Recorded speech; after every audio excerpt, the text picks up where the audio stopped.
పాలమూరు జిల్లా యొక్క దరిద్రం, ఆ దరిద్రంలోకి పాలమూరు నెట్టివేయబడ్డ పరిస్థితి.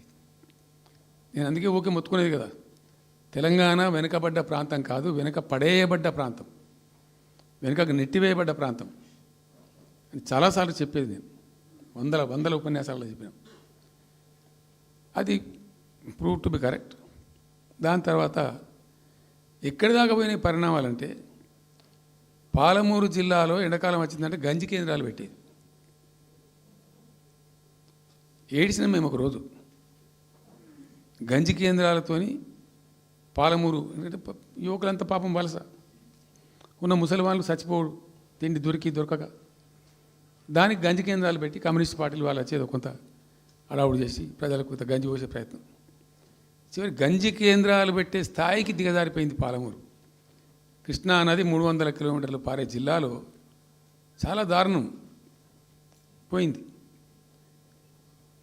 లివ్వా అంటే కేటాయింపులు ఉన్నాయి, పత ఉంది, కార్ఖానా ఉంది, అప్పర్ కృష్ణా పేరుంది, తుంగభద్ర కాలువ పేరుంది, రకరకాల బీమా ప్రాజెక్టు పేరుంది, అన్నీ ఉంటాయి. కానీ ఇవి రాదు. చూడడానికి మళ్ళీ ముఖ్యమంత్రి దత్తతలో ఉంటుంది, కానీ రాదు, ఏమీ రాలే. ఇంకా అందంగా ఈ ప్రాజెక్టులను, నేను కూడా అప్పుడు తెలుగుదేశం పార్టీలో పనిచేసిన కదా, ఈ ప్రాజెక్టులకు పెండింగ్ ప్రాజెక్టులను పేరు పెట్టారు, ఒక టైటిల్ గొప్పతనంలాగా.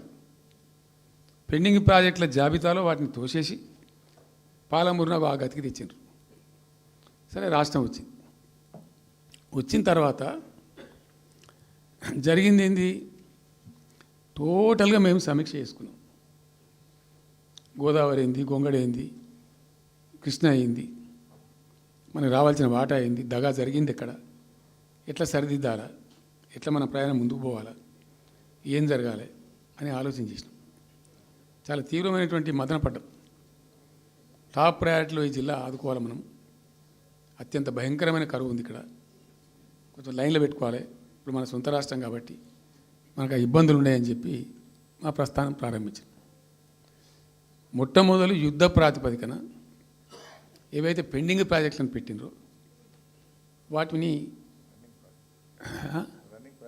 రన్నింగ్ చేసినాం. వాటిని అన్నిటికీ నెట్టెంపాడు కావచ్చు, బీమా కావచ్చు, కల్వకుర్తి కావచ్చు, అన్నిటిని కూడా బ్రహ్మాండంగా లైన్లోకి తెచ్చినాం.